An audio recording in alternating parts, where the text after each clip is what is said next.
Hello friends. I hope आप लोगों की एग्जाम्स की तैयारी बहुत अच्छी चल रही होगी। आज की क्लास में हम लोग अकाउंटिंग स्टैंडर्ड 19 करेंगे लीजेस।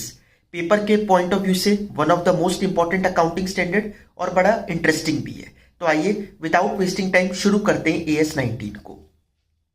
देखिए, पहले समझते लीज होता क्या है। जब एक पार्टी दूसरी पार्टी को अपनी असेट यूज करने का राइट दे, ठीक है, पेमेंट के अगेंस्ट अगर एक पार्टी दूसरी पार्टी को अपनी असेट यूज करने का राइट दे तो वो कहलाता है लीज। तो ये तो रेंट में भी होता है। रेंट एग्रीमेंट भी तो इसी तरीके से होते हैं कि जो लैंडलॉर्ड होता है वो टेनेंट को अपनी जगह यूज करने का राइट देता है कि ठीक है, आप पैसे देते रहना और ये जगह आप यूज कर सकते हो। बिल्कुल रेंट एग्रीमेंट की तरह ही होता है लीज एग्रीमेंट, लेकिन कुछ डिफरेंसेस होते हैं। लीज में क्या होता है, देखिए रेंट ना, जनरली आप रेंट देखोगे, आप किसी को मालूम होगा तो रेंट एग्रीमेंट्स 11 महीने के होते हैं और लीज एग्रीमेंट कितने भी लंबे पीरियड के लिए हो सकते हैं, लॉन्ग टर्म के लिए होते हैं। फिर और भी डिफरेंसेस होते हैं। लीज में बाद में हम समझेंगे कि असेट की ओनरशिप भी ट्रांसफर हो सकती है, रेंट में ऐसा नहीं होता। ठीक है, तो ये सारे डिफरेंसेस होते हैं लीज और रेंट पे, बट टिपिकली वो जो नेचर है वो उसी तरीके का है कि एक पार्टी दूसरी पार्टी को अपना राइट टू यूज असेट दे रही है। तो आइए पहले एएस की डेफिनेशन पढ़ते हैं। लीज की क्या है? Lease is an agreement whereby the lessor conveys to lessee right to use an asset. किसके बदले में? For an agreed period of time in return of payment और अ सीरीज ऑफ पेमेंट। चाहे वो पैसे एक बार पे आ जाए या फिर वो मतलब लमसम में भी दे सकता है या फिर वो इंस्टॉलमेंट्स में भी पैसे दे सकता है उसको। दो पार्टी कौन कौन सी होगी? जो ओनर है असेट का, ठीक है, जो राइट दे रहा है सामने वाले को, वो कहलाता है लेसर। जो लीगल ओनर है असेट का, ही इज कॉल्ड लेसर। और जो पार्टी ले रही है असेट, ठीक है, जो पार्टी यूज करेगी असेट को, वो पार्टी कहलाएगी लेसी। ठीक है, जो पार्टी यूज कर रही है लेसी है, जिसका जो ओनर है असेट का वो कहलाएगा lessor. Gives the right to use asset in exchange of payment. Clear हुई ये बात? ठीक है, अब हम बात करते हैं लीज कितने तरीके के होते हैं। लीज एएस 19 के हिसाब से एक होता है फाइनेंस लीज और दूसरा होता है ऑपरेटिंग लीज। देखिए इनके नेचर का क्या फर्क है। फाइनेंस लीज एक तरीके से लोन एग्रीमेंट है। भाई एक नॉर्मल तरीका तो क्या था, आप बैंक के पास जाकर लोन लो, इस लोन के पैसे से असेट खरीदो, असेट को यूज करना शुरू कर दो। इसकी जगह एक नई कंसेप्ट क्या आया? Finance lease. फाइनेंस लीज में क्या है? असेट कोई और खरीद रहा है, आपके पास पैसे नहीं थे इतने कि आप एक बार में खरीद पाते, आपने उससे असेट ले ली, आप उस असेट को यूज कर रहे हो और धीरे धीरे करके उसकी पेमेंट चुका रहे हो। ये कहलाएगा फाइनेंस लीज। समझ में आई बात? तो इस फाइनेंस लीज में क्या होता है, लगभग जितनी भी लाइफ होती है असेट की, उस मेजर लाइफ में आप ही असेट को यूज कर रहे होते हो। ठीक है, और अदरवाइज अगर ऐसा नहीं हो रहा तो वो एक नॉर्मल लीज है, ऑपरेटिंग लीज। कुछ पीरियड के लिए आपने लिया, उसके पेमेंट करते रहे आप उसको और असेट को बाद में वापस कर दिया, वो ऑपरेटिंग लीज है। ये एक लेमैन की लैंग्वेज में मैंने आपको समझाया फाइनेंस लीज और ऑपरेटिंग लीज में क्या फर्क है। तो फाइनेंस लीज एक टिपिकली एक लोन एग्रीमेंट की तरह है और ऑपरेटिंग लीज एक रेंटल एग्रीमेंट की तरह है कि हम थोड़े पीरियड यूज करेंगे, उसको असेट को वापस कर देंगे। लेकिन फाइनेंस लीज में आप देखते हो कि असेट लगभग असेट के जितने भी यूजफुल लाइफ है उसमें आपके पास ही, मतलब लेसी के पास ही असेट रहता है। ठीक है, तो finance lease is typically a loan agreement but operating lease is typically a rental agreement. अब एएस की डेफिनेशन समझते हैं फाइनेंस लीज और ऑपरेटिंग लीज की डिटेल में। फाइनेंस लीज क्या है? Transfer substantially all the risk and rewards incident to ownership of asset. इस ओनरशिप से, असेट की ओनरशिप से रिलेटेड जितने भी रिस्क और रिवॉर्ड्स थे वो सब लगभग ट्रांसफर हो जाते हैं। ठीक है, लेकिन ऑपरेटिंग लीज में ऐसा नहीं होता। मैं ये नहीं कह रहा कि टाइटल ट्रांसफर हो रहा है, ओनरशिप ट्रांसफर हो ना हो, लेकिन ओनरशिप से रिलेटेड, भाई ओनर नहीं हूं मैं, लेकिन सारे फायदे जितने थे एसेट के अगर मैंने ही उठा लिए, जितने प्रोडक्ट वो बना सकता था 5-10 साल में वो मशीन, वो सारे हम ही बना रहे हैं, लेसी ही बना रहा है, तो फिर वो रिस्क एंड रिवॉर्ड तो सारे आपको ही ट्रांसफर हो गए। समझ में आई बात? तो रिस्क एंड रिवॉर्ड सारे ट्रांसफर हो गए एसेट के, चाहे ओनरशिप ट्रांसफर हो या ना हो। लेकिन अगर ऐसा नहीं हुआ तो वो क्या है? Operating lease. अब देखिए इसमें क्या है, फाइनेंस लीज में 5 आपको डिटर्मिनिस्टिक कंडीशन दी हुई है एएस ने और 3 सजेस्टिव कंडीशंस दी हुई है। ये होता क्या है? डिटर्मिनिस्टिक कंडीशन मतलब इन 5 में से अगर एक भी अप्लाई हो रही है तो वो लीज क्या बन जाएगी? Finance lease. और ये सजेस्टिव कंडीशंस क्या है? ये इंडिकेट करता है, इनमें से अगर हो सकता है 2-3 पॉइंट हो रहे हो या तीनों पॉइंट हो रहे हो तो आप डिस्क्लोजर देके कह सकते हो कि ये हम इसको फाइनेंस लीज मान रहे हैं। लेकिन डिटर्मिनिस्टिक के पांचों कंडीशंस ऐसी हैं कि इनमें से अगर एक भी हो रही है फुलफिल तो वो क्या कहलाएगी, फाइनेंस लीज कहलाएगी। समझ में आई? तो 5 डिटर्मिनिस्टिक और 3 सजेस्टिव कंडीशन। पहले डिस्कस करते हैं डिटर्मिनिस्टिक कंडीशंस क्या होती हैं। देखिए मैं आपको एक बात बताता हूँ सेंटेंस में दोनों की, लेसर और लेसी की, कि एक उनकी कन्वर्सेशन चल रही है, उसी में हम पांचों कंडीशन को कर लेंगे। जैसे लेसर और लेसी। देखिए लेसर ने लेसी को बोला यार एक काम करियो, असेट यूज करने के बाद ना तू ही रख लियो। तो लेसी बोला कि मैं रख लूं, ऐसे फ्री में थोड़ी रखूंगा, एक काम करियो कुछ पैसे ले लियो फिर मैं रख लूंगा इस असेट को। तो बोला कि ठीक है चल, लेसर बोला ठीक है 200 रुपये दे दियो। तो लेसी ने कहा कि 200 रुपये, ये तो कुछ भी नहीं है, नेग्लिजिबल अमाउंट है, इतने कम क्यों ले रहा है? तो लेसर ने कहा भाई जितनी भी असेट की लाइफ थी उसमें तो असेट तेरे पास रहेगी, बाद में जब तू देगा तो मैं करूंगा भी क्या इस असेट का, पूरी लाइफ असेट की जितनी भी है उसमें तू यूज कर रहा है।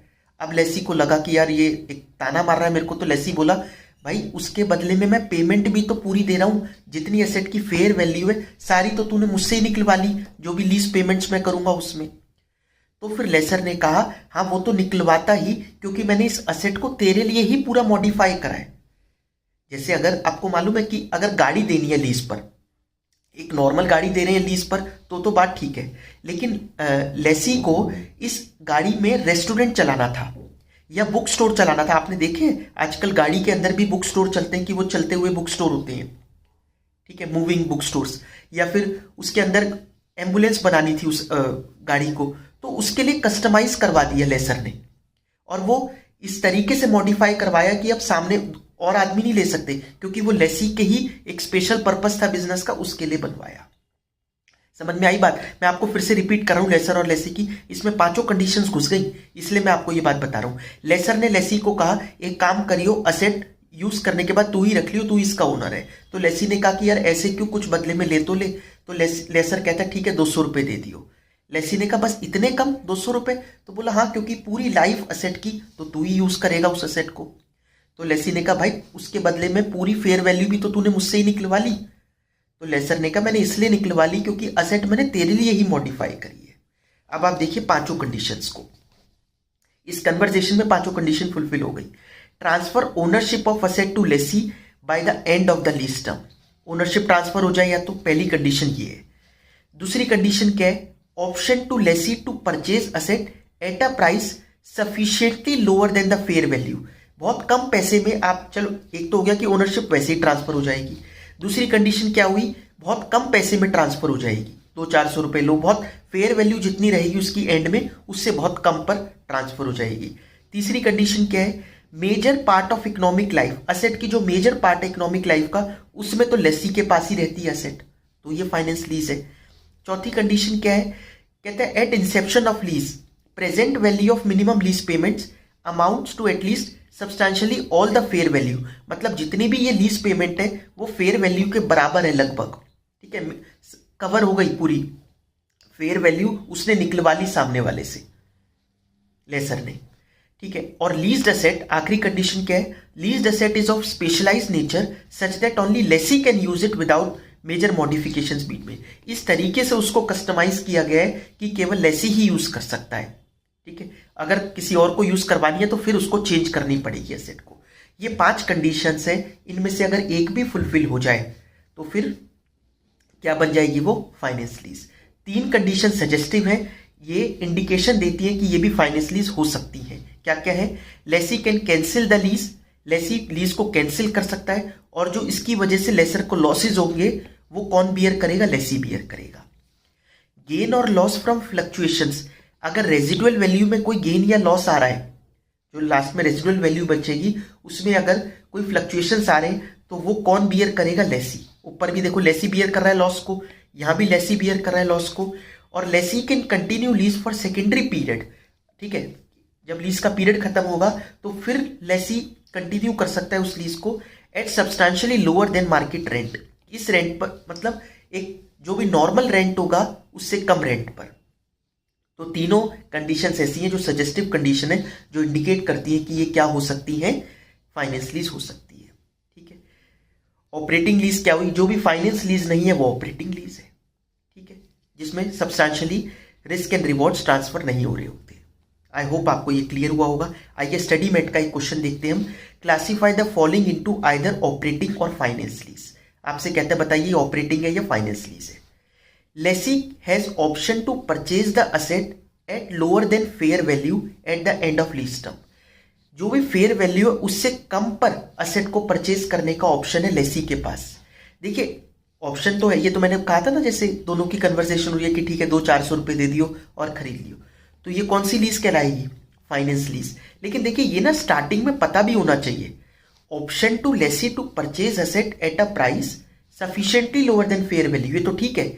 And at the inception of lease, lease की स्टार्टिंग में रीजनेबली सर्टेन है कि वो ऑप्शन को एक्सरसाइज करेगा, ये उम्मीद, क्योंकि स्टार्टिंग में ही तो देखना है ये फाइनेंस लीज है या ऑपरेटिंग लीज है, तो ऐसा लग रहा है कि हाँ वो उसको एक्सरसाइज कर लेगा, क्योंकि मैंने पैसे ही इतने कम रखे हैं कि वो मना क्या करेगा। तो फिर क्या कहलाएगा? वो फाइनेंस लीज। ठीक है, तो आंसर क्या है? It is becomes reasonably certain at the inception, तो फाइनेंस लीज कहलाएगी। Second, economic life of asset 7 years है, लीज टर्म 6 ईयर्स है, but the asset is not acquired at the end of the lease term. ठीक है, asset उसने ली नहीं, लेकिन 7 साल की लाइफ थी, 6 साल मेजर लाइफ तो उसी ने यूज करा है। अब सामने वाला लेकर करेगा भी क्या 1 साल के लिए? 7 साल के लिए कोई असेट लेकर आया मैं, 6 साल सामने वाले ने यूज कर ली, तो ये फाइनेंस लीज ही हो गई। ठीक है, major portion of economic life cover हो रहा है। Third point, economic life of asset 6 साल है, लीज टर्म 2 साल है, but the asset is of special nature has been procured only for the use of lessee, और ऐसी मॉडिफिकेशन करी हुई है केवल लेसी ही यूज कर सकता है, तो भी ये फाइनेंस लीज ही है। Fourth point, present value of minimum lease payments x है, फेयर वैल्यू असेट की वाई है।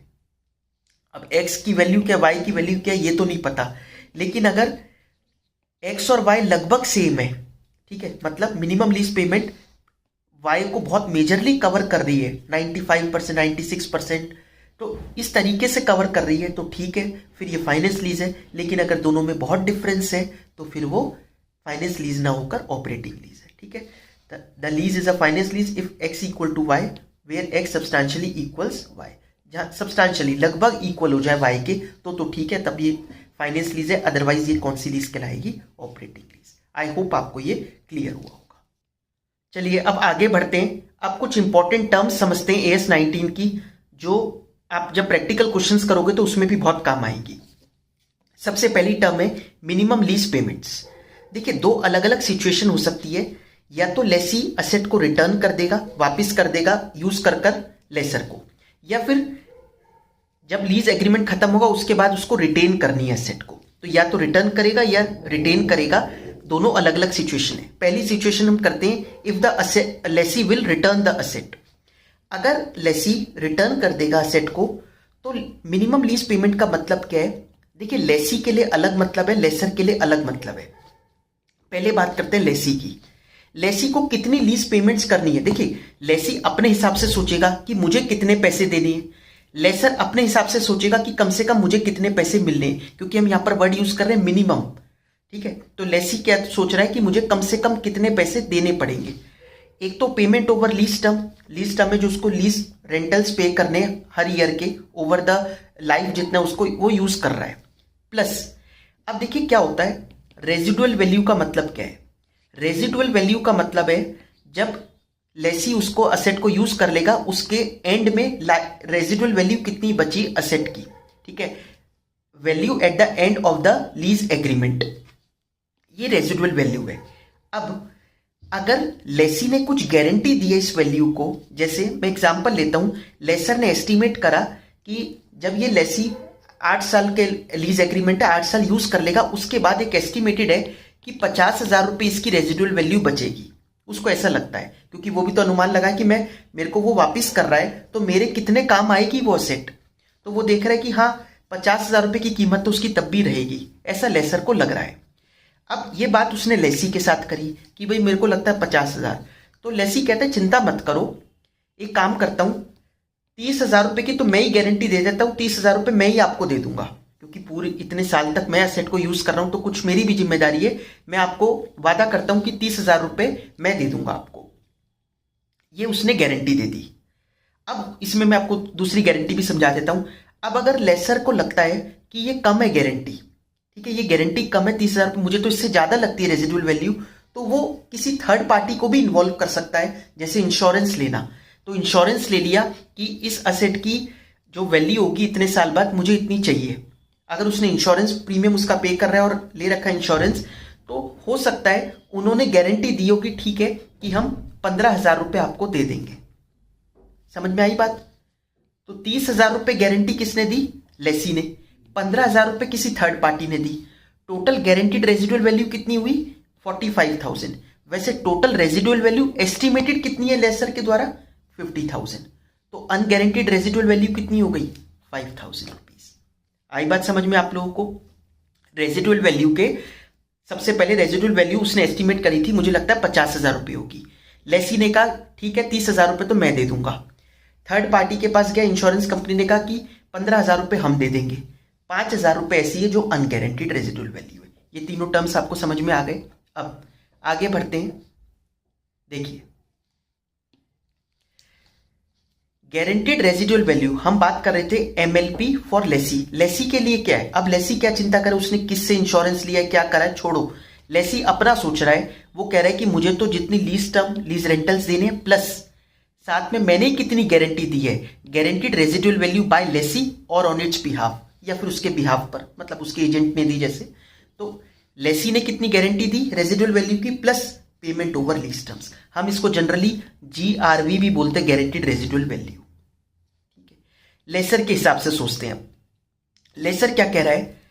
मेरे लिए मिनिमम लीज पेमेंट कितना है? जितना लीज टर्म लीज रेंटल मिलेगा वो, plus guaranteed residual value by lessee और इंडिपेंडेंट थर्ड पार्टी। तो 30,000 रुपए जैसे अगर वो देगा और 15,000 रुपए मैंने इंश्योरेंस ले रखा है तो वो मिलेंगे, तो 45,000 रुपीज तो गारंटीड है मुझे मिल ही जाएंगे। ये तो मिनिमम लीज पेमेंट है, इतना तो मिलेगा ही मिलेगा। 5,000 रुपए और एक्स्ट्रा मेरा अनुमान है, वो मिले ना मिले उसकी कोई गारंटी नहीं है। आ गई बात समझ? तो बड़ी सिंपल सी चीज है। एमएलपी का मतलब लेसी के लिए क्या है कि भाई जितनी लीज पेमेंट्स मैं कर रहा हूं plus guaranteed residual value by lessee. Lessor के लिए इसका मतलब क्या? एमएलपी का मतलब लीज पेमेंट्स कितनी आ रही है plus guaranteed residual value by lessee और बाय थर्ड पार्टी। मतलब एक बस थर्ड पार्टी तो जुड़ गई है, तो सेम ही दोनों पे। ये समझ में आया? लेकिन अगर लेसी रिटेन कर लेगा तो फिर रेजिडुअल वैल्यू का क्या मतलब? फिर तो वो परचेज प्राइस पे करेगा आपको। ठीक है, मतलब पेमेंट ओवर लीज टर्म जो लीज रेंटल आ रहा है plus payment required to exercise purchase option, जो भी एग्रीमेंट के हिसाब से कि भाई ठीक है आप 5 साल जब यूज कर लोगे उसके बाद जब ओनरशिप आप इसकी लोगे तो उतने पैसे आपको देने पड़ेंगे। तो रिटेन कर लेगा तो उसका ये मतलब हुआ, अगर वापस कर देगा तो उसका ये मतलब हुआ। मिनिमम लीज पेमेंट समझ में आया आप लोगों को? अच्छा, इसमें एक नोट क्या important, minimum lease payment excludes any payment of contingent rent. अगर इसमें कोई कंटिजेंट रेंट भी होता है एग्रीमेंट के हिसाब से, कंटिजेंट रेंट मतलब अगर कुछ ऐसा एग्रीमेंट हुआ है कि ये तो आपको देना ही है, प्लस अगर आप यहां पर सेल करोगे तो सेल का 0.1% भी आपको देना है अपने टर्नओवर का, तो ये कंटिजेंट हो गया। ये डिपेंड करता है सेल की वैल्यू पर, ये अभी नहीं निकाला जा सकता। तो ये कंटिजेंट रेंट एमएलपी का पार्ट नहीं बनता। एमएलपी का मतलब ही पहला टर्म ही क्या, मिनिमम इतनी पेमेंट तो मिलेगी प्लस कंटिजेंट रेंट होगा वो अलग है। ठीक है, it is not included in the definition of MLP. और cost of services and taxes to be paid by and reimburse by lessor, reimburse to lessor. Lessor को अगर कुछ और कॉस्ट ऑफ सर्विसेज, कुछ सर्विस करवाई उस वहां पर और उसकी पेमेंट वो कर रहा है लेसी लेसर को, तो वो सब तो एक्चुअल पेमेंट है, वो एमएलपी का पार्ट नहीं बनेगा। ठीक है, cost of services and taxes and contingent rent they are not part of MLP. अब 2-3 और important terms, gross investment, net investment और अनअर्न्ड फाइनेंस इनकम। देखिए ये सब हम लेसर के पॉइंट ऑफ व्यू से समझ रहे हैं कि क्या होता है। देखिए ग्रॉस इन्वेस्टमेंट का क्या मतलब होता है, हमने अभी एमएलपी में जो हम लेसर की एमएलपी देख रहे थे, लेसर ने एक चीज छोड़ दी थी, क्या, अनगारंटीड रेजिडुअल वैल्यू। उसने वो भी लिया था कि कितनी उसको लीज रेंटल मिलेंगे plus guaranteed residual value by lessee और बाय थर्ड पार्टी, सब ले लिया था। बस वो जो 5,000 रुपए अनगारंटीड रेजिडुअल वैल्यू थी उसकी गारंटी नहीं थी कि वो मिलेंगे या नहीं मिलेंगे, इस वजह से उसको एक्सक्लूड कर रखा था। अब उसको और जोड़ लो, ग्रॉस इन्वेस्टमेंट आ गया।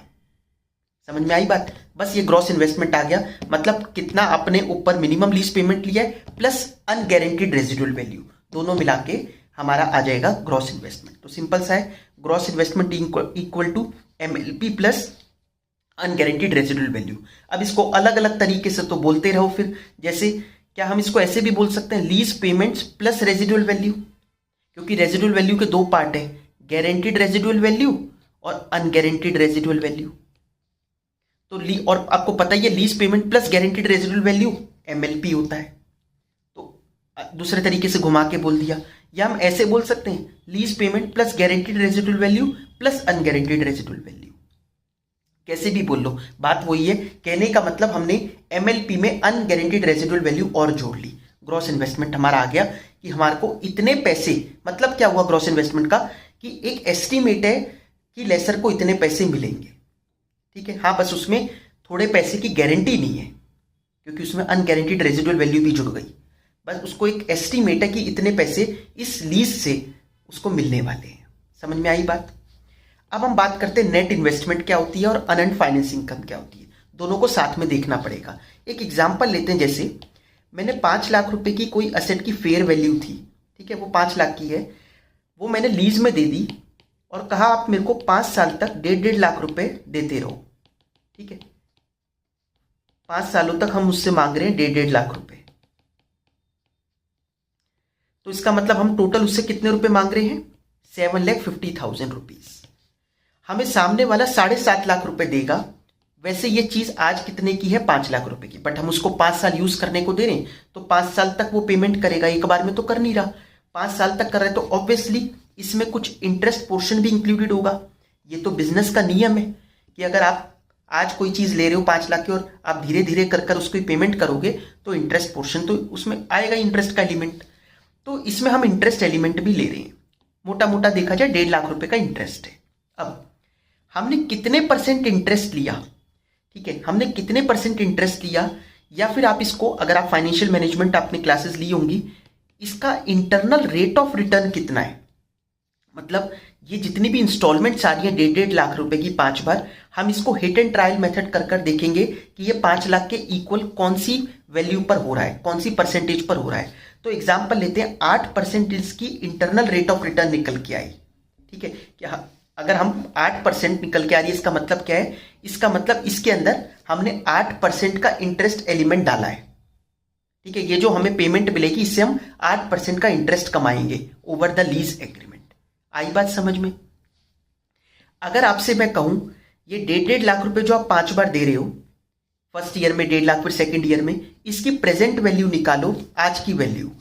तो प्रेजेंट वैल्यू जब आप 8% से इसको डिस्काउंटिंग करोगे, इन पांचों को जब 8% से हम इसकी डिस्काउंटिंग करेंगे और आज की वैल्यू निकालेंगे, तो ये वापस 5 लाख ही तो आ जाएगी भाई। इसी से ही तो ये 8% निकला। कैसे था? 5 लाख को इसके इक्वल रख के कि कितना इंटरेस्ट एलिमेंट है वो ढूंढो। इंटरेस्ट एलिमेंट ढूंढा आपने, हिट एंड ट्रायल करके 2-3 रेट निकल के आते हैं, फिर उसको एडजस्ट करते हो, आप IRR निकालते हो, तो 8% IRR निकल के आया। अब इसको मैं फिर से वही बात कह रहा हूं, फिर से रिवर्स करके कि अब 8% से 1.5 लाख को वो ये करो डिस्काउंटिंग, तो वैल्यू कितनी निकल के आएगी? फिर से 5 लाख ही तो निकल के आएगी। ठीक है, तो present value of gross investment. अच्छा, ये जो 1.5 लाख रुपए हम ले रहे हैं, ये ग्रॉस इन्वेस्टमेंट है, क्योंकि मैंने आपको रेजिडुअल वैल्यू तो कुछ बताई नहीं, गारंटीड अनगारंटीड, तो यही सब क्या है? Gross investment. इस ग्रॉस इन्वेस्टमेंट की मैं प्रेजेंट वैल्यू आपको निकालने को बोल रहा हूं, तो ये क्या कहलाएगी? Net investment. और net investment present fair value के बराबर होगी। जब हम प्रेजेंट वैल्यू निकाल रहे हैं इस ग्रॉस इन्वेस्टमेंट की, तो वो बराबर तो 5 लाख के ही आ रहा है। इसका मतलब देखिए यहां पर क्या लिखा हुआ है, मैं इसको हटा देता हूं जिससे आपको दिखाई दे। ये देखिए मैंने यहां पर क्या लिख रखा है, fair value equal to net investments.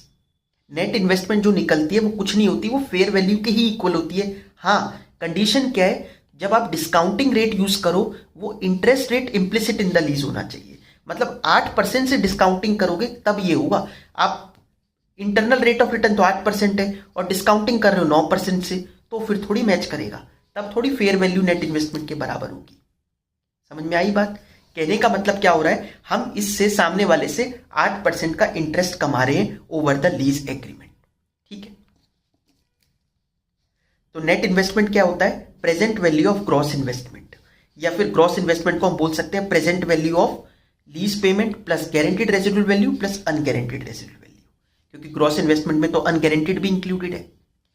तो अगर आपसे कोई पूछे अनअर्न्ड फाइनेंस इनकम क्या होती है, अनअर्न्ड फाइनेंस इनकम हो गई, इस क्वेश्चन में हमारा जो एग्जांपल था 1.5 लाख रुपए की, 5 लाख की जगह हम 7.5 लाख रुपए ले रहे हैं, तो ये 1.5 लाख रुपए अनअर्न्ड फाइनेंस इनकम है, जो हम धीरे धीरे कर 5 सालों में सामने वाले से निकालेंगे। ठीक है, क्योंकि ग्रॉस इन्वेस्टमेंट कितनी है? ग्रॉस इन्वेस्टमेंट है 7.5 लाख की, लेकिन नेट इन्वेस्टमेंट कितनी आई? नेट इन्वेस्टमेंट तो फेयर वैल्यू जितनी आएगी निकल के 5 लाख रुपए, तो 1.5 लाख रुपए क्या है इसके अंदर? अनअर्न्ड फाइनेंस इनकम है। ठीक है, समझ में आ गया? आइए अब हम ना स्टडी मटेरियल के क्वेश्चन के थ्रू इसको और अच्छे से समझते हैं। Prakash limited leased a machine to Badal limited on the following terms. Fair value दे रखी है मशीन की, lease term, lease rental per annum, guaranteed residual value, expected residual value. वैसे तो एक्सपेक्टेड कितनी है? 3 लाख, लेकिन उसमें गारंटीड केवल 1.6 लाख है।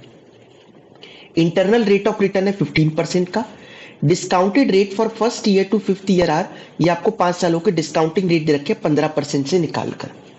एसर्टेन करना है हमारे को unearned finance income. Unearned finance income का फॉर्मूला क्या है? Gross investment minus net investments. ये देखिए मैंने यहां पर दिखा रखा था आपको, gross investment minus net investments, ये फॉर्मूला है। अब ग्रॉस इन्वेस्टमेंट कैसे आएगी? चलिए पहले शुरू करते हैं सॉल्यूशन लिखना। ग्रॉस इन्वेस्टमेंट, ग्रॉस इन्वेस्टमेंट का मतलब क्या होता है? Minimum lease payments plus unguaranteed residual value, या फिर ऐसे बोल सकते हैं lease rentals plus residual value. ठीक है, उसमें रेजिडुअल पे गारंटीड भी आ गया और अनगारंटीड भी आ गया। लीज रेंटल्स कितने के हैं? 8 लाख के हैं, और लीज टर्म कितना? 5 साल का, तो 8 लाख इंटू 5, ये तो लीज रेंटल्स हो गए। टोटल रेजिडुअल वैल्यू 3 लाख है। अब मैं पहले गारंटीड लिखूं फिर अनगारंटीड निकाल के लिखूं, बात तो वही है, दोनों को प्लस करके 3 लाख ही आना है। 43 लाख का ग्रॉस इन्वेस्टमेंट हो गया।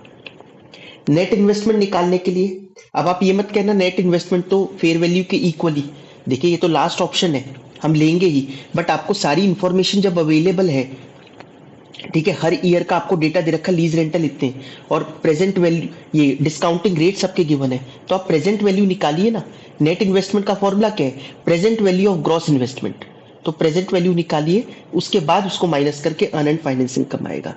अगर ये सब इंफॉर्मेशन नहीं होती तब हम उसको फेयर वैल्यू के इक्वल लिख देते हैं। ठीक है, तो सबसे फिर कैलकुलेशन ऑफ नेट इन्वेस्टमेंट करते हैं। सबसे पहले लिखते हैं ईयर्स, ठीक है, फिर इसके बाद लीज रेंट कितने हैं, जो लीज रेंट्स गिवन है, ठीक है, डिस्काउंटिंग रेट,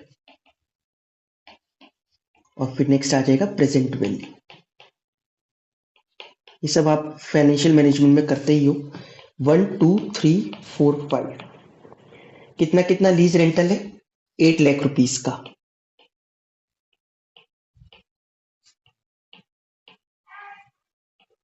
ठीक है, 8 लाख का लीज रेंटल हो गया। डिस्काउंटिंग फैक्टर्स आपको गिवन है 0.89, सॉरी 8696, 0.7561, 0.6575, 0.5718, 0.4972। ठीक है, तो ये 8 लाख मल्टीप्लाई बाय 0.8696, ये आ रहा है 695680। फिर 8 लाख इंटू 0.75,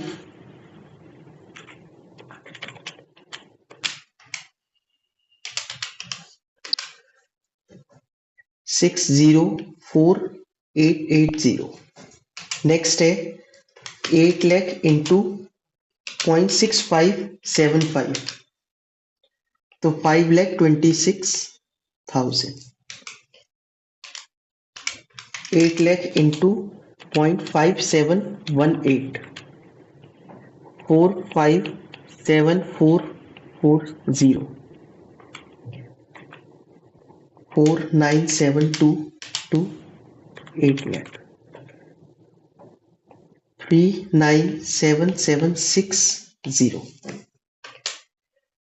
457,440, 526, 604, 880 plus 695, 680, ये आ गया 2681,760, 2681,760। देखिए इसमें ऐड करेंगे, अब हमारी एक्सपेक्टेड रेजिडुअल वैल्यू क्या है 3 लाख की, वो भी ऐड करनी होगी। ठीक है, present value of expected residual value, क्योंकि ग्रॉस इन्वेस्टमेंट में सब कुछ आता है। ग्रॉस इन्वेस्टमेंट में MLP plus unguaranteed residual value दोनों चीज आती है ना, इसलिए आपको पूरी रेजिडुअल वैल्यू भी ऐड करनी पड़ेगी। वो कितनी है टोटल 3 लाख की, तो 3 लाख इंटू लास्ट ईयर में मिलेगी वो रेजिडुअल वैल्यू, तो eight the end of lease term होगी ना, तो वो इसका डिस्काउंटिंग फैक्टर होगा 4972। समझ में आई बात? 3 लाख इंटू जो भी 5th ईयर वाला है वो लिया है हमने 149160 प्लस 2681,760, ये हो गया 2830,920। ठीक है, ये हमारी क्या आ गई नेट इन्वेस्टमेंट आ गई। अब अनअर्न्ड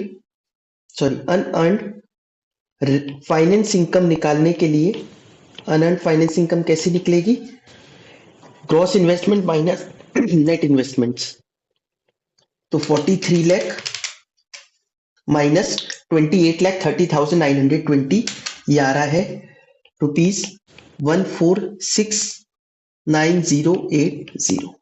ठीक है, 14,69,080। आई होप आपको ये क्लियर हुआ होगा कि हम अनअर्न्ड फाइनेंस इनकम को किस तरीके से निकालते हैं। देखिए हमारी इसमें नेट इन्वेस्टमेंट कितनी है 28,30,920। आप ऊपर देखिए फेयर वैल्यू ऑफ मशीन भी कितनी है 28.30, आ गई इक्वल ही आएगी अगर हम डिस्काउंटिंग वही आईआरआर से करेंगे तो। समझ में आ गई बात? हम इस वाले क्वेश्चन में क्या कर रहे हैं 14 लाख रुपीस उससे एक्स्ट्रा ले रहे हैं अनअर्न्ड फाइनेंस इनकम। वैसे तो ये एसेट 28 लाख की है, बट हम टोटल मिला के 43 लाख निकलवाएंगे उससे, है ना। ये ग्रॉस इन्वेस्टमेंट 43 लाख है।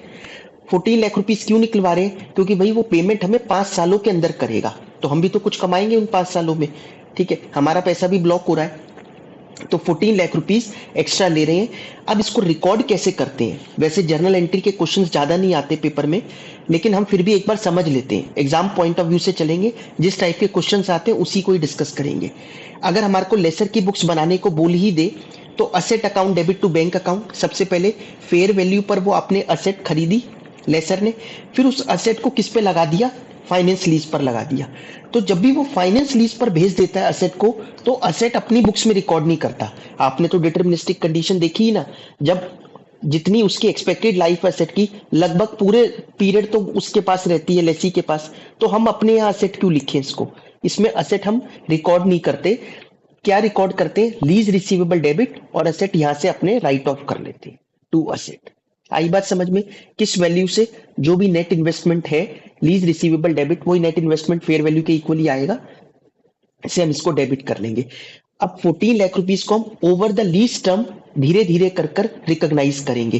कैसे करेंगे आप फाइनेंशियल मैनेजमेंट में पढ़ते हो, मैं आपको एक एग्जांपल के थ्रू बता देता हूं। ये एग्जाम में नहीं आएगा बट वैसे ही समझने के लिए। जैसे यहां पर देखिए हमारी नेट इन्वेस्टमेंट अगर 2 लाख रुपए है, ठीक है, जैसे वहां पर 28 लाख निकल के आई है नेट इन्वेस्टमेंट, अगर 2 लाख रुपए की नेट इन्वेस्टमेंट है तो सबसे पहले इंटरेस्ट कितना रिकॉग्नाइज हो रहा है फर्स्ट ईयर में 10.95% का। जस्ट एक एग्जांपल है ये है तो लेसी का, बट मैं आपको लेसर में भी समझा रहा हूं।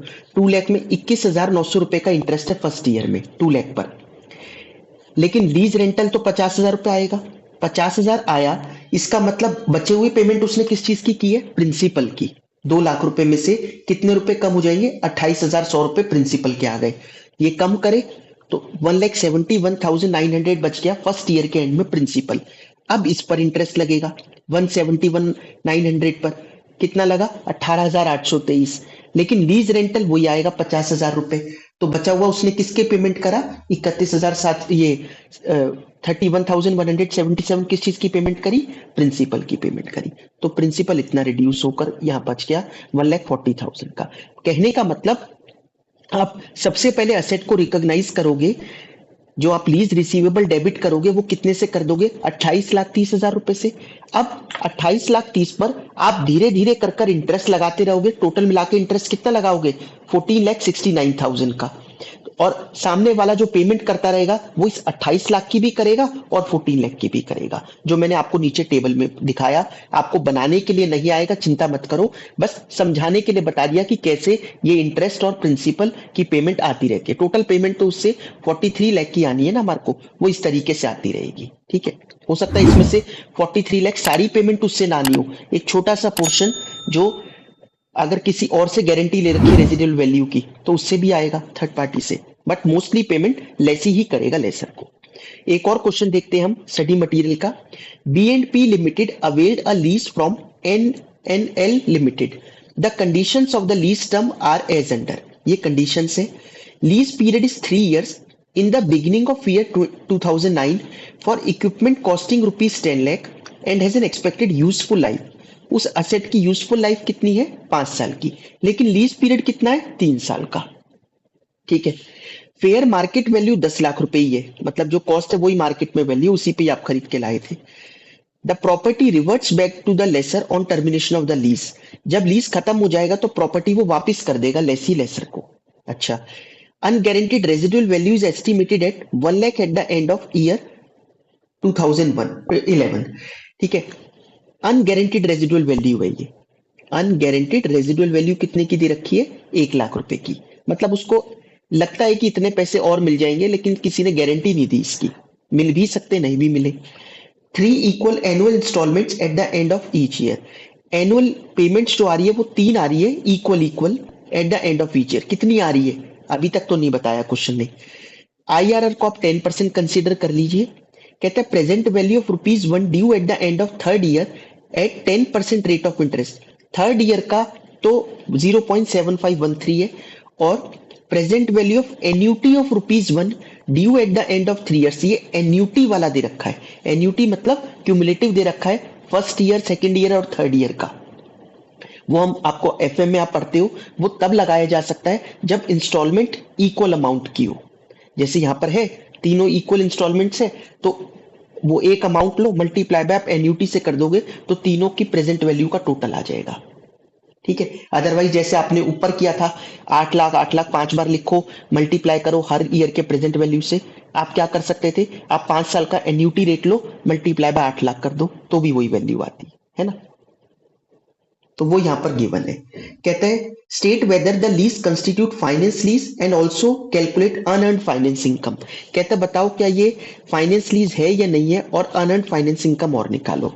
अब ये फाइनेंस लीज है या नहीं है ये कैसे पता चलेगा, डिटरमिनिस्टिक कंडीशन में से कोई फुलफिल हो रही है क्या। यूजफुल लाइफ असेट की 5 साल है, उसमें से 3 साल किसके पास रहेगा, लेसी के पास।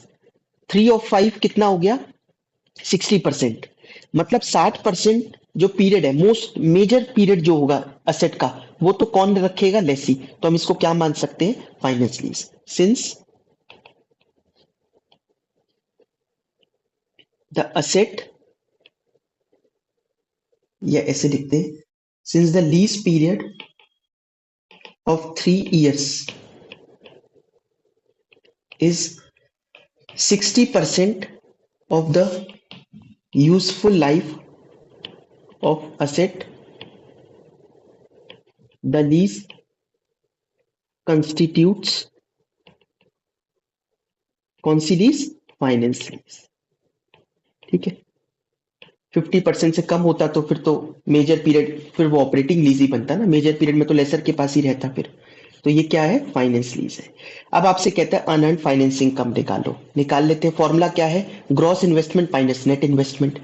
अब ग्रॉस इन्वेस्टमेंट कैसे निकलेगी, ग्रॉस इन्वेस्टमेंट के का फॉर्मूला क्या था, lease rental plus residual value. Unguaranteed residual value तो है, लेकिन दिक्कत ये है कि लीज रेंटल्स तो है ही नहीं। बस ये कहता है 3 इक्वल एनुअल इंस्टॉलमेंट्स है, उससे क्या होएगा? अमाउंट भी तो बताओ कितना होगा। अमाउंट दे नहीं रखा क्वेश्चन है, फिर क्या करें हम?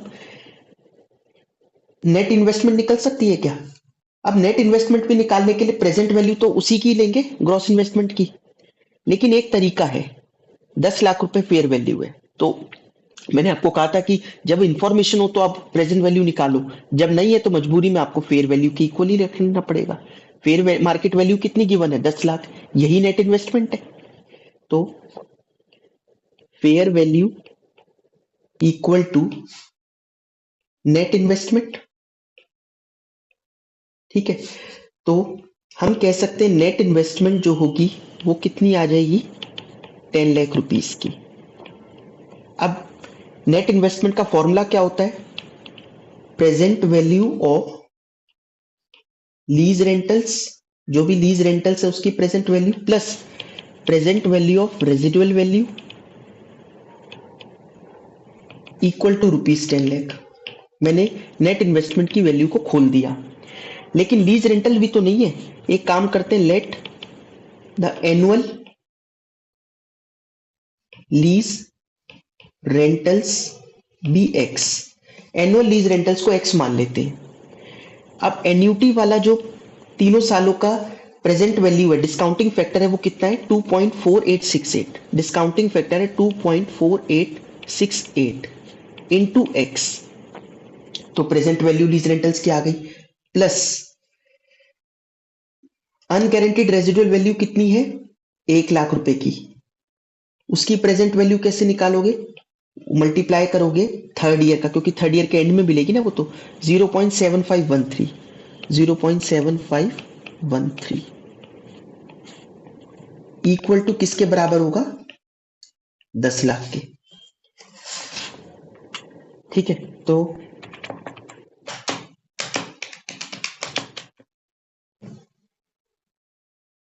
$2.4868 x इक्वल टू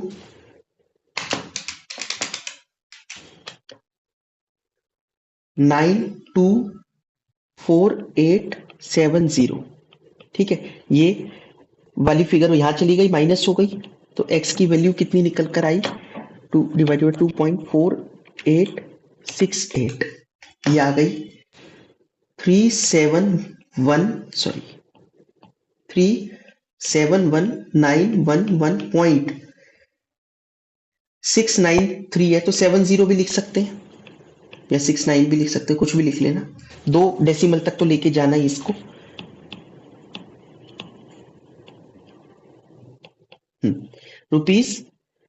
₹3,71,911.70, ये तो एनुअल लीज रेंटल्स आ गए। ठीक है, अगर हमारे को ग्रॉस इन्वेस्टमेंट निकालनी हो, ग्रॉस इन्वेस्टमेंट का क्या तरीका है? लीज रेंटल्स, ठीक है, plus residual value. Lease rentals कितने आए? 371,911.70 इंटू 3 ईयर्स तक है ये, और अनगारंटीड रेजिडुअल वैल्यू कितनी गिवन है? 1 लाख रुपए की। ठीक है, मतलब सेम ही होता है, नेट इन्वेस्टमेंट के बराबर ही होता है, बस उसमें प्रेजेंट वैल्यू नहीं होती है ना, उसमें डिस्काउंटिंग फैक्टर लग जाता है नेट इन्वेस्टमेंट में, इसमें नहीं लगता, यही फर्क होता है और कुछ नहीं होता। 371,911.70 इंटू 3 प्लस 1 लाख, तो ये आ गया ₹1215735। ठीक है, 0.10। Unearned finance income, unearned finance income क्या आई? 1215735.10 माइनस कर दो 10 लाख रुपए, तो ये आ गए ₹215,735.10। ये आ गई हमारी अनअर्न्ड फाइनेंस इनकम। आई होप आपको ये क्लियर हुआ हो। अगर आपको लेसर की बुक समझ में आ गई, ट्रीटमेंट समझ में आ गया, तो बिल्कुल लगभग वैसा ही पैरेलल ही बुक्स ऑफ लेसी भी बनती है। आइए उसको भी समझते हैं, कोई बहुत ज्यादा फर्क नहीं है। पहली एंट्री ये क्या करता है? Asset account debit to lessor account. ठीक है, मैंने आपको कहा कि जर्नल एंट्रीज पे ज्यादा फोकस मत करो, एग्जाम ओरिएंटेड चल रहे हैं हम लोग, बट समझने के लिए एक बार देख लेते हैं। Asset account debit to lessor account, सबसे पहले ये असेट बुक्स में रिकॉर्ड करता है। फाइनेंस लीज और ऑपरेटिंग लीज में यही सबसे बड़ा फर्क है कि लेसी अपनी बुक्स में असेट को रिकॉर्ड कर रहा है, फाइनेंस लीज में वहां नहीं करेगा, वहां वो रेंट की तरह चलेगा। तो asset account debit to lessor किस वैल्यू पे करता है ये इंपॉर्टेंट है, लोअर ऑफ या तो फेयर वैल्यू या present value of MLP from lessee's point of view. फिर से पढ़िए, फेयर वैल्यू वो तो आपने अभी ऊपर 2-3 क्वेश्चंस में देखी कैसे निकलती है, दे ही रखी थी क्वेश्चन में। And present value of MLP, minimum lease payment की present value from lease lessee's point of view. अब मिनिमम लीज पेमेंट लेसी के पॉइंट ऑफ व्यू से क्या होती है, जितने भी लीज रेंटल दे रहा है plus guaranteed residual value by lessee और ऑन इट्स बिहाफ, यही तो होती है। मतलब लेसर ने जो और किसी से गारंटी ली या उसकी कोई अनगारंटीड रेजिडुअल वैल्यू है, उससे हमें मतलब नहीं है, बाकी तो सब हम दे ही रहे हैं। तो जो भी लेसी पेमेंट कर रहा है वो एमएलपी में आ जाएगा। लेसी एक तो लीज रेंटल्स दे रहा होता है और साथ में guaranteed residual value by lessee और ऑन इट्स बिहाफ, यही होता है। ठीक है, प्रेजेंट वैल्यू कैसे निकलती है, डिस्काउंटिंग फैक्टर कौन सा लेना है, तो कहता है interest rate implicit in the lease, जो internal rate of return lessor का है वही लेना है। बट कई बार आपको लग सकता है कि उसका इंटरनल रेट ऑफ रिटर्न हमें कैसे पता चलेगा, लेसर का रेट ऑफ रिटर्न लेसी को कैसे पता चलेगा, तो ठीक है, लेसी का फिर अपना इंक्रीमेंटल बोरोइंग रेट ले लो। ठीक है, उसका बोरिंग इंक्रीमेंटल बोरिंग रेट मतलब इतने ही पैसे का, ये जो असेट आपने यहां पर खरीदी, इतने ही पैसे अगर आप किसी बैंक से लोन लेते, क्योंकि ये लीज पर ली आपने, अगर ये लीज नहीं मिलती तो ऑप्शन क्या था, बैंक से लोन लो और एसेट खरीदो। तो आप बैंक से अगर ले रहे होते तो बैंक में आपको क्या रेट पड़ता, वो रेट उठा लो। तो या तो इंक्रीमेंटल रेट या फिर interest rate implicit in the lease, जो ऊपर आईआरआर है लेसर का। ठीक है, फिर मैंने आपको ये जैसे बताया था, ये यहाँ पर इस तरीके से वो अपनी बुक्स में रिकॉर्ड करता है, ये खर्चा रिकॉर्ड करेगा, वो इनकम रिकॉर्ड करता रहेगा। धीरे धीरे कर कर जो भी उसको वो, जैसे उसके लिए वो अनअर्न्ड फाइनेंस इनकम थी, ये इसके लिए वो एक्सपेंस होगा, जितनी भी वो एक्स्ट्रा पेमेंट करेगा। बट एक्सपेंस एक बार में रिकॉर्ड नहीं करेगा पूरा इंटरेस्ट का, धीरे धीरे करके over the lease term recognise होता रहेगा।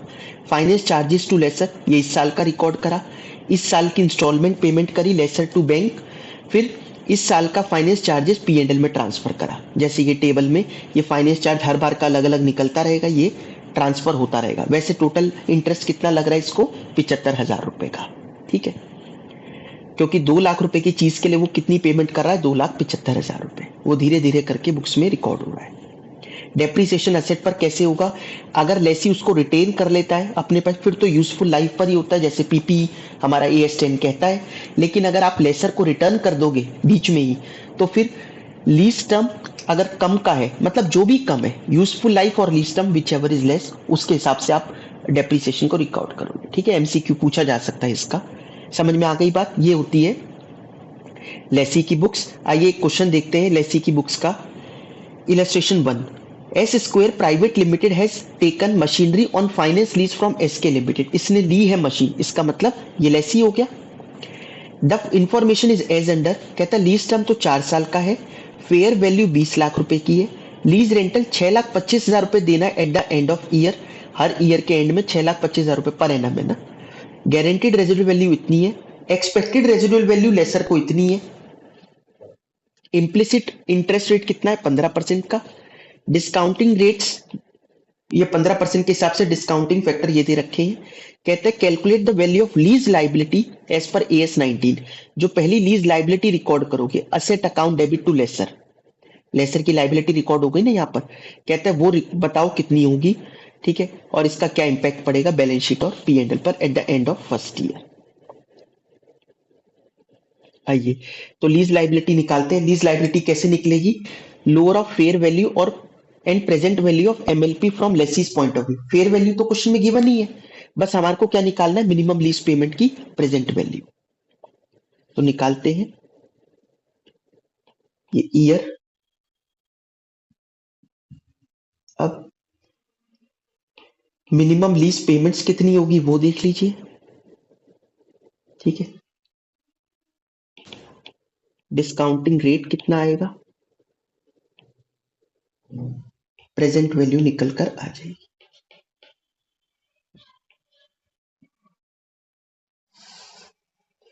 कितने साल की लीज है ये? 4 सालों की है। ठीक है, कितनी कितनी पेमेंट कर रहे हैं? 6,25,000 रुपए, 6,25,000, 6,25,000। देखिए एक काम कर सकते हैं हम, या तो आप आखिरी वाले को 6,25,000 की जगह इसमें गारंटीड रेजिडुअल वैल्यू ऐड कर कर लिख दो, अदरवाइज फोर्थ ईयर को 2 बार लिख दो, 6,25 और फिर एक बार और 1,25,000। मेरी बात समझ रहे हो ना आप? तो आप ऐसे भी कर सकते हो कि 6,25,000 और फोर्थ ईयर में गारंटीड रेजिडुअल वैल्यू भी कर रखी है। अनगारंटीड का लेसी को मतलब नहीं है, वो लेसर सोचे, हमारे यहाँ से नहीं जाना वो।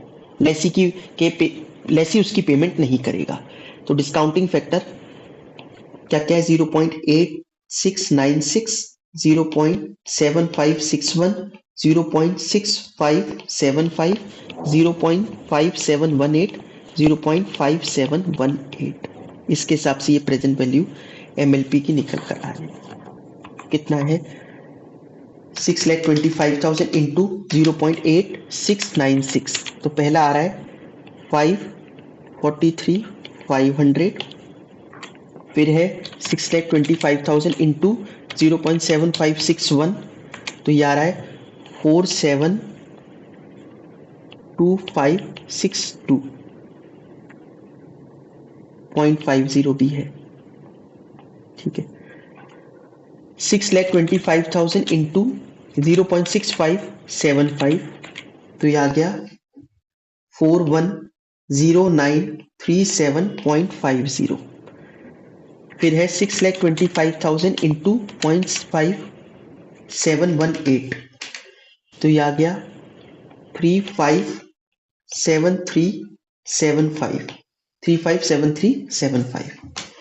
1,25,000 इंटू 0.5718, तो ये आ जाएगा 71475, 71475। ठीक है,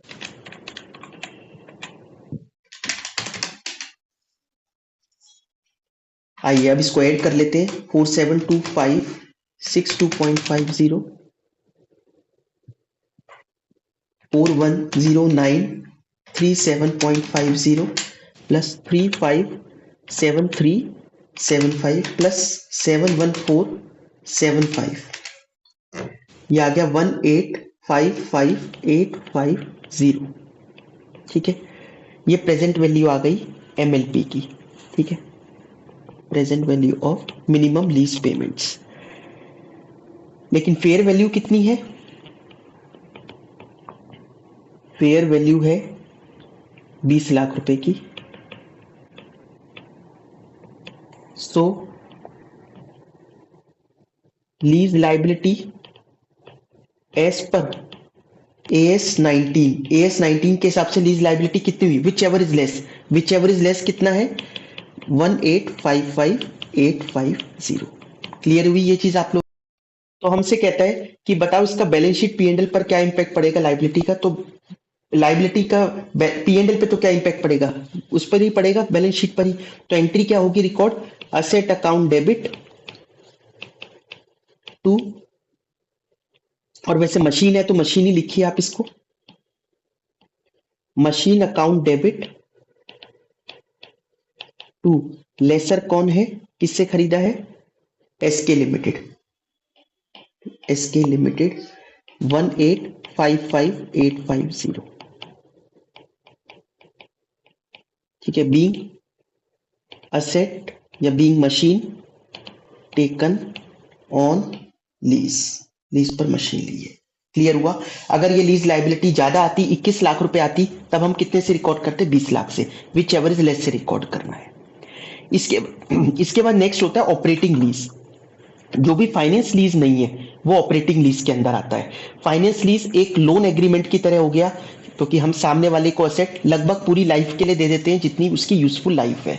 लेकिन ऑपरेटिंग लीज में एक रेंटल एग्रीमेंट की तरह है, वो असेट लेता है आपसे, असेट को 2-4 साल जितना भी उसको यूज करना करता है और वो आपको वापस कराता है। इसलिए जो असेट लेसर की है उसी की बुक्स में रिकॉर्ड रहेगी, वो उसको राइट ऑफ नहीं करेगा। ठीक है, सबसे बड़ा डिफरेंस जो मैंने ऊपर भी आपको कहा था, asset does not appear in the books of Lesi, लेकिन लेसर की बुक्स में इट विल कीप अपीयरिंग। ठीक है, और ये जो भी लीज रेंटल्स दे रहा है खर्चा बुक करता रहेगा लेसी, वो उसको इनकम बुक करता रहेगा। अब देखिए, जो लीज रेंटल्स हैं वो हो सकता है कैसे भी सेट किए गए हो कि आपको कंफ्यूज ना करें, तो 25-25 हजार रुपए हर महीने हर साल के कर दिए, आपको इतने देने हैं। लेकिन अब इसको बुक्स में इनकम या एक्सपेंस, एक इनकम बनाएगा बंदा, एक एक्सपेंस बनाएगा, वो कैसे बनाए? हम लीज रेंटल्स को रिकॉग्नाइज करने के लिए स्ट्रेट लाइन मेथड को यूज करते हैं जनरली। अगर कोई और मेथड ज्यादा रेलेवेंट लगता है तो उसको करते हैं। जैसे और कोई रेलेवेंट क्या हो सकता है, अगर कोई मशीन दी लीज पर और वो आउटपुट अलग अलग निकाल रही है अलग अलग ईयर्स में, फर्स्ट ईयर में उसका आउटपुट 50,000 यूनिट निकलता है, फिर 40,000, फिर 30,000, जैसे जैसे पुरानी होती रहती है, तो उसके अकॉर्डिंगली उसके प्रपोर्शनेट में भी आप लीज रेंटल्स को एक बंदा इनकम और दूसरा बंदा एक्सपेंस बना सकता है। आई बात समझ में? अदरवाइज स्ट्रेट लाइन मेथड तो फॉलो करना ही है। तो यही चीज यहां लिखी है, lease payments are recognise as an expense in SPL on a straight line basis over the lease term. अगर कोई और सिस्टमेटिक बेसिस है तो बात और है। ठीक है, ये इनकम रिकॉग्नाइज करेगा स्ट्रेट लाइन मेथड पे, अगर कोई और मेथड मिल जाए तो बात और है। ठीक है, जैसे, लेकिन मैंने फिर वही बात कह रहा हूं, लीज रेंटल जरूरी नहीं है कि प्रोपोर्शनेटी हो आउटपुट के अकॉर्डिंगली। लीज रेंटल हो सकता है भाई सिंप्लीफाई करने के लिए उसको बोला गया हो 25,000 रुपए आप साल का देते रहो, तो 25,000 रुपए साल के आ रहे हैं, बट आउटपुट के अकॉर्डिंगली देखा इस बार का कायदे से लीज रेंटल कितना बनता है, 15,000 ही, तो 10,000 रुपए एक्स्ट्रा आ गए। वो 10,000 रुपए किस अकाउंट में जाएंगे, लीज इक्विलाइजेशन अकाउंट में। ठीक है, ये तो पे कर रहा है, इसके लिए ये लीज इक्विलाइजेशन डेबिट करेगा, और ये इसको मिल रहे हैं तो ये लीज इक्विलाइजेशन को क्रेडिट करेगा। समझ में आई बात? अब लेसी अगर ज्यादा दे रहा है, ठीक है, कायदे से बना 25,000 रुपए लेकिन दे रहा है 30,000 रुपए, तो फिर वो उसको असेट बनाएगा। 5,000 रुपए जो दे रहा है करंट असेट में दिखेगा, कम पेमेंट कर रहा है तो वो करंट लाइबिलिटी में दिखेगा। लेसर के लिए भी ऐसा ही है, ज्यादा पैसे मिल रहे हैं कि कायदे से तो इस का प्रोपोर्शनेट निकाला 25,000 रुपए बने, बट मिल रहे हैं 30,000 रुपए, 5,000 रुपए एक्स्ट्रा मिले उसको करंट लाइबिलिटी दिखाएगा, कम मिले करंट असेट दिखाएगा। समझ में आई बात? तो मतलब हल्का सा बस ये समझ लो, लीज इक्विलाइजेशन क्वेश्चन नहीं आएगा इस तरीका का कि आप ये निकालो, बट फिर भी ठीक है, जर्नल एंट्रीज हमारे को पता होनी चाहिए, इसलिए मैंने यहां पर लिख दी। आइए क्वेश्चन करके देखते हैं कि पेपर में किस तरीके का क्वेश्चन आ सकता है इसका। A machine was given on 3 years operating lease by a dealer of the machine for equal annual rentals to yield 30% profit margin on a cost of rupees 1,50,000। 1.5 lakh रुपए की उस एसेट की कॉस्ट है, उस पर उसको 30% प्रॉफिट मार्जिन कमाना है। Economic life of the machine is 5 years, वैसे उस मशीन की लाइफ है 5 साल की, लेकिन हमने लीज पर कितने साल के लिए दिए, 3 साल के लिए। Output from the machine are estimated as, और आउटपुट कितना निकल के आएगा मशीन से, 40,000 यूनिट्स, 50,000, 60,000, 80 और 70,000, 5 सालों तक। Straight line depreciation in proportion to output is considered appropriate, output के अकॉर्डिंगली डेप्रिसिएशन वो प्रोपोर्शनेटली लगाएंगे। कंप्यूट द फॉलोइंग, कहता है एनुअल लीज रेंटल निकालो, लीज रेंटल इनकम कितनी रिकॉग्नाइज करनी है हर साल वो निकालो, मतलब पहले तो ये निकालो कितना लीज रेंट लेंगे, और लीज रेंटल रिकॉग्नाइज कितना करना चाहिए, मतलब कायदे से कितना बनता है वो लिखो, और डेप्रिसिएशन निकालो फॉर 3 years ऑफ लीज, और डेप्रिसिएशन निकालो। तो इस तरीके का क्वेश्चन आ सकता है। मैंने आपको कहा ना, जर्नल इस चैप्टर में ज्यादा इंपॉर्टेंट नहीं है, एग्जाम ओरिएंटेड चले तो सबसे पहली बात आपसे कहते हैं एनुअल लीज रेंटल्स निकालो। लीज रेंटल्स में से वो लेंगे कितने, कहते हैं हम लीज रेंटल लेंगे 1.5 लाख पर, 1.5 लाख पर 30% प्रॉफिट कमाएंगे, मतलब इसका 130% हो गया। और क्या 130% का जो ये कमाना है, मतलब हम ऐसे 1.5 लाख का 30% ऐड करें तो ये आ रहा है 1,95,000। क्या 1,95,000 उसी बंदे से कमा लेंगे सारा, जबकि हम उसको मशीन दे रहे हैं केवल 3 साल के लिए, हो सकता है बाकी 2 साल के लिए किसी और को पकड़ाएंगे मशीन। ऑपरेटिंग लीज वैसे ही है, ठीक है, ऑपरेटिंग लीज है तो वो वापस भी करेगा एसेट और किसी और को भी दी जा सकती है, अदरवाइज हो सकता है आप खुद यूज कर ले लेसर और उससे क्वांटिटी निकाले 80,000 और 70,000 की आखिरी के 2 सालों में, कर सकता है ना ऐसा। मेरा कहने का मतलब ये है कि लीज रेंटल हम पूरा 1,95,000 रुपए का सारा पैसा उससे थोड़ी ना निकलवा लेंगे, हम केवल कितना निकलवाएंगे, आउटपुट ड्यूरिंग लीज टर्म, और टोटल आउटपुट वो मशीन कितना देगी उसके हिसाब से। ठीक है, तो 1.5 लाख इंटू 130% इंटू आउटपुट कितना है ड्यूरिंग द लीज टर्म, तीनों को ऐड कर दो, ये आ गया 1,50,000 अपॉन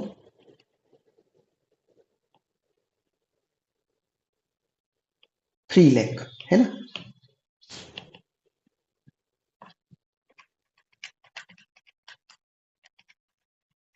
ये कितना आ जाएगा 1,50,000 into 130% into 1,50,000 divided by 3 lakh, ये आ रहा है ₹97,500। ये उससे लीज रेंटल्स हम लेंगे, लेकिन इक्वल इक्वल लेंगे 3 सालों में। तो एनुअल लीज रेंटल्स कितने आए, 97,500 को 3 बार में लेंगे तो डिवाइडेड बाय 3, हर साल का हो गया ₹32,500 का। ठीक है, 32,500 का हम उससे लीज रेंटल्स निकलवाएंगे। नेक्स्ट कहता है लीज रेंटल इनकम कितनी रिकॉग्नाइज करनी है हर ऑपरेटिंग ईयर में। अब lease rental to be recognised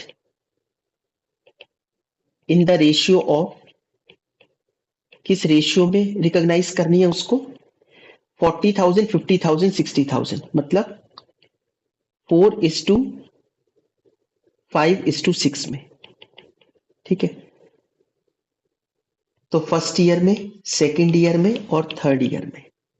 first year में कितनी रिकॉग्नाइज होगी, 97,500 टोटल आ रही है, उसमें से 4 बाय, ये हो गया 15, 97,500 का 5/15 और 97,500 का 6/15।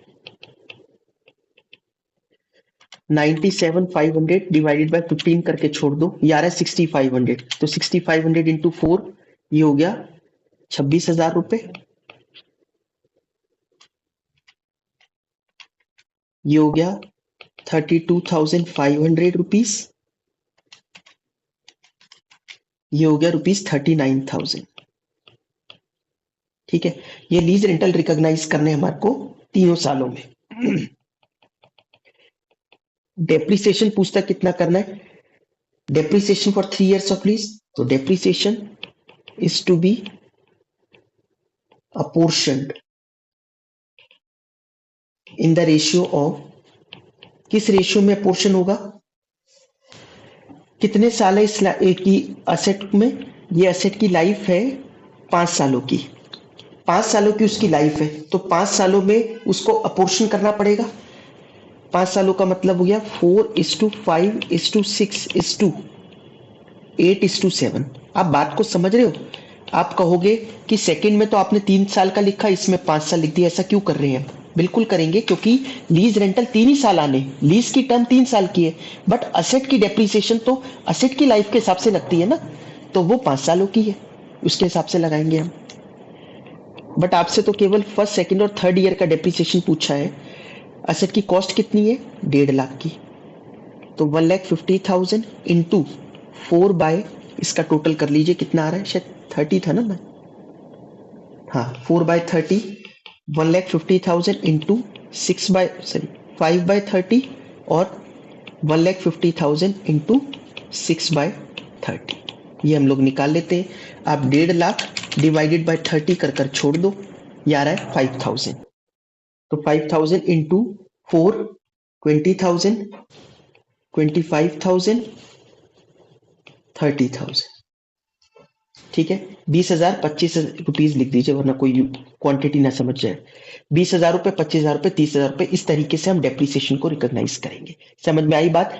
ऑपरेटिंग लीज में क्या होता है, ऑपरेटिंग लीज में लीज रेंटल ठीक है कैसे भी डिसाइडेड हो, लेकिन हमारे को उसको रिकॉग्नाइज कैसे करना है, वो या तो स्ट्रेट लाइन मेथड में या फिर कोई और मेथड रेलेवेंट लगे तो उसके हिसाब से। ठीक है, लेकिन डेप्रिसिएशन की बात और है, डेप्रिसिएशन तो यूजफुल लाइफ ऑफ असेट के हिसाब से लगता है। देखिए नेक्स्ट टॉपिक इसमें आता है सेल एंड लीज बैक। ये भी बड़ा सिंपल सा टॉपिक है। अब देखिए क्या है, जैसे एक तरीका तो क्या है, हम बैंक के पास जाकर लोन लें और उसको यूज करें पैसे को और उसकी रीपेमेंट करते रहें। दूसरा एक तरीका क्या है, एसेट हमारे पास है, ये जनरली प्रॉपर्टी के केस में होता है, हमने ये प्रॉपर्टी किसी और के नाम कर दी, उससे पैसे ले लिए कि हम आपको दे रहे हैं, ओनरशिप आप ट्रांसफर मतलब आपको कर देते हैं हम ट्रांसफर, उसने हमें पैसे दिए, इस पैसे को हम धीरे धीरे कर कर वापिस कर रहे हैं। समझ में आई बात? लोन और इसमें क्या फर्क था? लोन में आप असेट को गिरवी रखते हो, यहाँ पर असेट की ओनरशिप ही आप ट्रांसफर कर देते हो और धीरे धीरे करके आप आपको जो पैसा मिला स्टार्टिंग में उसकी पेमेंट करते रहते हो। Sale and lease back, asset उसके पास गई नहीं, केवल बस रिकॉर्ड्स में गई कि असेट उसकी हो गई, ओनरशिप ट्रांसफर हो गई और आप उसको असेट को आप ही यूज कर रहे हो जैसे पहले कर रहे थे। तो सेल करा एंड लीज बैक करा। सिचुएशन 1, अगर ये sale and lease back finance lease में कन्वर्ट होता है, ठीक है, अगर ये फाइनेंस लीज बन जाता है या फिर ये ऑपरेटिंग लीज बनता है, दोनों में अलग अलग है। फाइनेंस लीज इसमें बड़ा सिंपल है, अगर ये फाइनेंस लीज बनता है तो जो भी सेल प्रोसीड्स और कैरिंग अमाउंट में डिफरेंस आया, इसको आपको डेफर करना है और अमोर्टाइज करना है in proportion to depreciation of leased asset. मतलब देखिए, आपने कोई कैरिंग अमाउंट लिख रखा था आपकी बुक्स में, वो कितने की थी डब्ल्यूडीवी उस एसेट की, और आपने कितने में बेचा, वो जो प्रॉफिट या लॉस अगर कुछ आ रहा है आप उसको इमीडिएटली रिकॉग्नाइज नहीं करेंगे। क्यों? क्योंकि फाइनेंस लीज एक तरीके का लोन एग्रीमेंट होता है, हमने ऊपर पढ़ा था। तो ये कहता है अगर फाइनेंस लीज है आप प्रॉफिट या लॉस को इमीडिएटली रिकॉग्नाइज नहीं करोगे, आप उसको डेफर करोगे, डेफर मतलब बाद में करोगे, अमोर्टाइज करो, डेप्रिसिएशन के साथ साथ उसको प्रोपोर्शनेट करते रहो। मतलब जिस रेशियो में डेप्रिसिएशन आ रहा है आपका रिकॉर्ड हो रहा है, उसी रेशियो में आपका ये प्रॉफिट या लॉस भी रिकॉर्ड होगा। ठीक है, अमोर्टाइज करेंगे, ठीक है, in proportion to depreciation of lease asset. आ गई बात समझ में? सिचुएशन 2 क्या है? अगर ऑपरेटिंग लीज है, ऑपरेटिंग लीज में 3 अलग अलग केसेस हो सकते हैं, इंपॉर्टेंट है, ध्यान से समझना। जो असेट की फेयर वैल्यू है आपने उसी पे ही बेचा है, जनरली तो ऐसा ही होना चाहिए, जो मार्केट में वैल्यू चल रही है आप उसी पर बेच रहे हो। अगर इसी पर बेचा है तो कोई बात नहीं, जो भी प्रॉफिट या लॉस है उसको रिकॉग्नाइज कर लो इमीडिएटली, इमीडिएटली उसको रिकॉग्नाइज कर लो। प्रॉफिट या लॉस मतलब प्रॉफिट लॉस फेयर वैल्यू पे तो निकलेगा नहीं, प्रॉफिट लॉस का मतलब जो आपने कैरिंग अमाउंट लिखा है और जो सेल प्राइस है उसका डिफरेंस। ठीक है, प्रॉफिट लॉस की मैंने डेफिनेशन बता भी रखी है, मतलब ये तो सबको ही पता है, सेल वैल्यू और कैरिंग अमाउंट में जो डिफरेंस है उसको आप इमीडिएटली रिकॉग्नाइज कर लो अगर आपने फेयर वैल्यू पे बेचा है तो। आपने फेयर वैल्यू से कम पे बेचा है, अब कई बार एसेट पुरानी है तो वो ये भी हो सकता है कि नहीं मैं इतने पे नहीं खरीदूंगा, कम पे, तो फेयर वैल्यू से कम पे बेचा है तब भी कोई बात नहीं, ये भी पॉसिबिलिटी है लगभग, तो इसको भी आप प्रॉफिट या लॉस को इमीडिएटली रिकॉग्नाइज कर लो। ठीक है, लेकिन अगर लॉस आपको जो अगर कोई लॉस हो रहा है और वो फ्यूचर में लीज पेमेंट कम करवा रहा है इस वजह से, ठीक है, ठीक है, आपको लॉस हुआ बट इस वजह से आप पेमेंट भी कम कर रहे हो लीज की, कि भाई मेरे को तो नुकसान हो रहा है, अभी आपको मजबूरी में बेचने पड़ रहे हैं क्योंकि मुझे तो पैसे चाहिए, बट मैं बेच रहा हूं नुकसान में, तो कह रहा है ठीक है लीज रेंटल आगे कम दे देना। तो अगर ऐसा है तो फिर उस लीज रेंटल को आप डेफर करोगे, अमोर्टाइज करोगे जैसे फाइनेंस लीज में किया था, वही डेप्रिसिएशन के प्रोपोर्शन में। समझ में आई बात? देखिए, पहला क्या बोला मैंने, फेयर वैल्यू सेल प्राइस बराबर है तो प्रॉफिट लॉस को इमीडिएटली रिकॉग्नाइज कर दो। दूसरा क्या बोला, फेयर वैल्यू से कम पे बेचा, जो हो सकता है बेचो आप, तो भी प्रॉफिट लॉस इमीडिएटली रिकॉग्नाइज करो, बस ध्यान रहे कि लॉस अगर आगे फ्यूचर में लीज रेंटल्स कम दे रहे हो आप तो फिर आप amortise and defer and amortise करोगे, अदरवाइज इमीडिएटली रिकॉग्नाइज इसमें भी चलेगा। तो अभी तक तो दोनों में चल रहा है इमीडिएटली, लेकिन तीसरी बड़ी rare situation, fair value market में कुछ और था, आपने उससे भी ऊपर पे बेच दिया, पार्टी मान भी गई सामने वाली कि ठीक है फेयर वैल्यू 10 लाख है, अब मैं 12 का बेचूंगा, और वो 12 लाख में आपने बेच भी दिया असेट को। ठीक है, अगर ऐसा हो रहा है तो फिर आप इमीडिएटली रिकॉग्नाइज नहीं करोगे, तब आप उसका जो एक्सेस होगा, देखिए कैसे करेंगे हम, फेयर वैल्यू से जो भी एक्सेस होगा, जितने sale price minus fair value, वो डेफर करेंगे और अमोर्टाइज करेंगे, ठीक है, एज पर फाइनेंस लीज के हिसाब से, वही मतलब डेप्रिसिएशन के प्रोपोर्शन में। लेकिन कौन सा एक्सेस, प्रॉफिट लॉस पूरा नहीं बोला, एक्सेस ओवर फेयर वैल्यू, कि 10 लाख की फेयर वैल्यू थी और आपने 12 में बेचा, तो इस 2 लाख को आप क्या करोगे, आगे अमोर्टाइज करोगे, बाकी को आप अभी इमीडिएटली रिकॉग्नाइज कर सकते हो। ठीक है, बाकी मतलब, अरे भाई बाकी इसलिए ना क्योंकि कंपेयर तो कैरिंग अमाउंट से होना है, प्रॉफिट लॉस तो कैरिंग अमाउंट और सेल वैल्यू को देख के निकलता है, कोई फेयर वैल्यू को देख के थोड़ी प्रॉफिट लॉस निकालता है। आप क्लास 11 से प्रॉफिट लॉस निकालते आ रहे हो डेप्रिसिएशन चैप्टर पे, फेयर वैल्यू कहाँ होती है उसमें, एक कैरिंग अमाउंट होता है, एक सेल वैल्यू होती है। कैरिंग अमाउंट मतलब डब्ल्यूडीवी, है ना। तो प्रॉफिट लॉस तो इसका निकलता है, कैरिंग अमाउंट और सेल प्राइस का। इसलिए मैं यहां कर रहा हूं excess over fair value. Fair value से कुछ ऊपर है तो उसको आपको डेफर करना है। बाकी प्रॉफिट लॉस तो यहाँ पे भी जो बचा वो आप इमीडिएटली रिकॉग्नाइज कर सकते हो। समझ में आई बात। और दूसरा एक और नोट इंपॉर्टेंट क्या है, इसी दौरान एक और चीज पता लगे कि फेयर वैल्यू कम है और आपने कैरिंग अमाउंट डब्ल्यूडीवी ज्यादा लिख रखी है बुक्स में, तो आपको डाउनवर्ड रिवैल्यूएशन करना चाहिए एसेट का। तो आप उसकी एसेट, आप अपनी एसेट को राइट डाउन कर दोगे थ्रू पी एंड एल। ठीक है, मतलब ये बेचा तो है ही, साथ साथ आपको ये और पता चल गया कि फेयर वैल्यू से ज्यादा पे मैंने अगर कैरिंग अमाउंट लिख रखा है तो आप उसको राइट डाउन करोगे पी एंड एल के थ्रू। क्वेश्चन के थ्रू समझते हैं और अच्छे से समझ में आएगा। ए सोल्ड मशीन हैविंग डब्ल्यूडीवी, इसकी डब्ल्यूडीवी कितनी है, 40 लाख की। कह रहे मैं 50 लाख में बेचता हूं और फिर उसको लीज बैक ले लेता है। Lease back is operating lease, finance lease होता तो बात ही खत्म हो जाती, फिर तो अमोर्टाइज करना ही करना है, फिर तो डेफर एंड अमोर्टाइज ही है, फिर इतनी सिचुएशन नहीं है। दिक्कत तो ऑपरेटिंग लीज में है। पहला पॉइंट पूछता है, कहता है सेल प्राइस 50 लाख है, फेयर वैल्यू के इक्वल ही है, क्योंकि ठीक है सेल प्राइस कितना है 50 लाख and equal to fair value, fair value के इक्वल है। जब दोनों बराबर है तो क्या करते हैं, प्रॉफिट लॉस इमीडिएटली रिकॉग्नाइज करते हैं। कैसे निकलता है प्रॉफिट लॉस, कैरिंग अमाउंट कितना है 40 लाख, बेचा कितने में 50 लाख में, 10 लाख का प्रॉफिट इमीडिएटली रिकॉग्नाइज कर दोगे। नीचे दे भी रखा, मैं वही बता देता हूं, इमीडिएटली रिकॉग्नाइज 10 लाख रुपए का प्रॉफिट इन द बुक्स।